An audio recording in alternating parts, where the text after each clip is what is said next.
All right, when you're doing solutions problems, make sure you realize what is the solvent. In our case, it's mostly going to be water. What's the solute, the thing that's being dissolved, and the fact that two together is the solution. So when we're doing problems involving solution, make sure that involves the water plus whatever you're dissolving, the solute.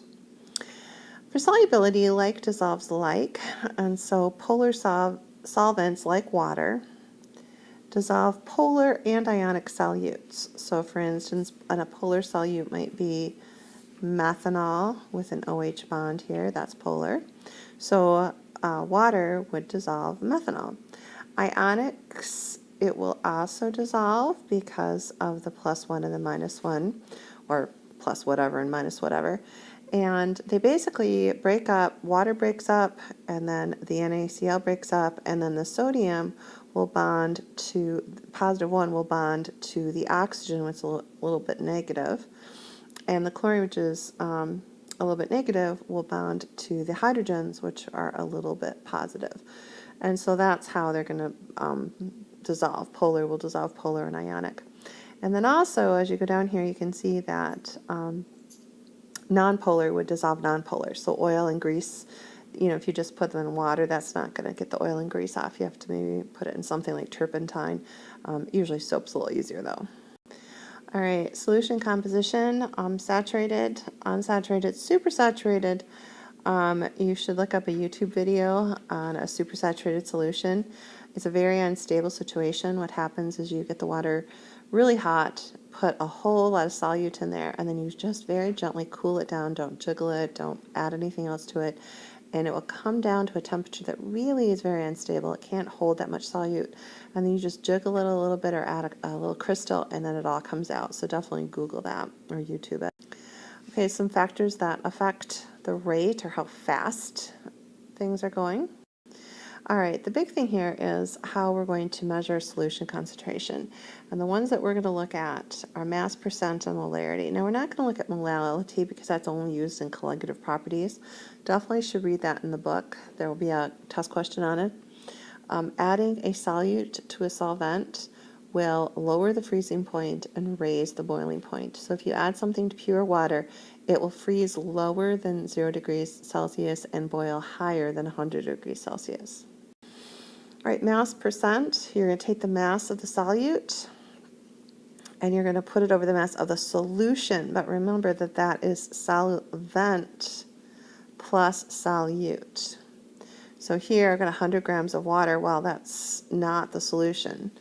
The 1 gram of ethanol and 100 grams of water. So 0.99% solution. So be careful of that. If it says solution, great. But if it just says water, add the solute to it to make the total solution. All right, this is one way you can do this. 4.5% means 4.5 grams of lactose for every 100 grams of milk. And they're saying 175 grams of milk. And so if you just multiply those, 4.5 times 175 divided by 100, you will get grams of lactose. Molarity is another super important thing. It's moles of solute. So if they give you grams of solute, get it to moles, divided by liters of solution. So if we had 5 moles of sugar, we'd say 5 moles of sugar divided by 1 liter, we get a 5 molar solution. Okay, so here if I take 11.5 grams of sodium hydroxide, I make sure that I do 1 mole of sodium hydroxide and divide that.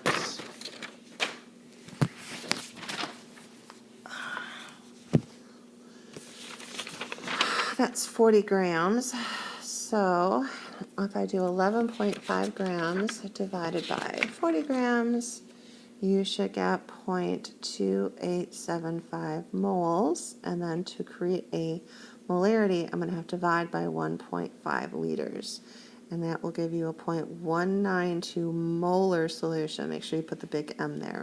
All right, so here again, you could convert this to moles, divide it by 36.5, and get moles, then divide that by 0.0268 liters, and you'll get a molarity of 1.6 molar.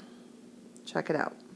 All right. To answer this question, you're going to take 0.200. You're going to change that to moles per liter. Change that big M to that. What that allows you to do is to see that if I multiply by this volume, the liters will cancel and I'll get this many moles. And if the question is just how many grams, you just have to figure out what does a mole of it weigh. Add that up. I would definitely add it up. Let's practice. 58.8 grams. So you're going to add 58.8 grams of this stuff, potassium dichromate.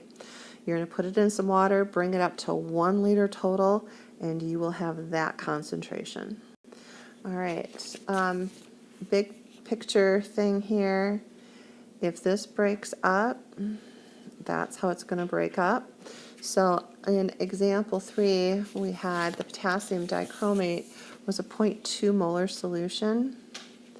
But notice there are 2 Ks for every one of those. So the concentration for K is 0.4 molar.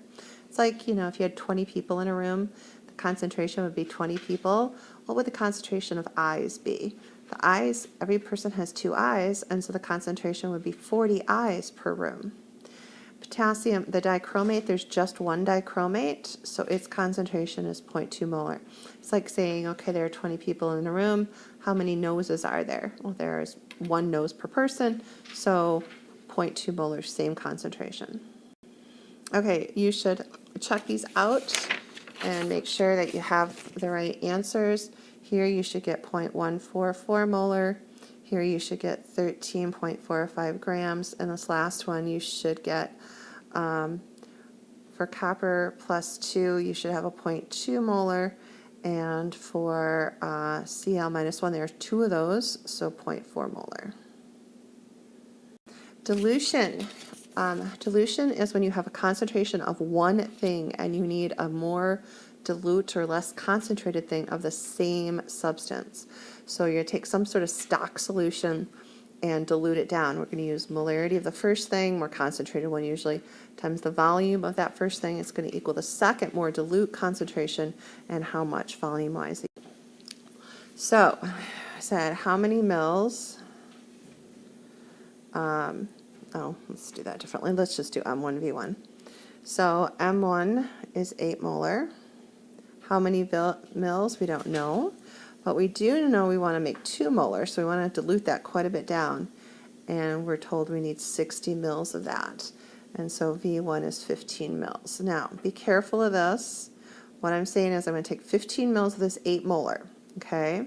Now, what's going to happen is I'm going to add 45 mils of water, okay, to get a total solution of 60 mils, right? So make sure you distinguish between this is the solution and water that you're going to add for. So what would the concentration of a solution be? Again, you're going to use M1V1 equals M2V2. You should get an M2 of 1 molar. So check that out. Make sure you got that. And then solutions prepared by 18 grams. Oh my goodness. Okay, we don't want that one. Never mind.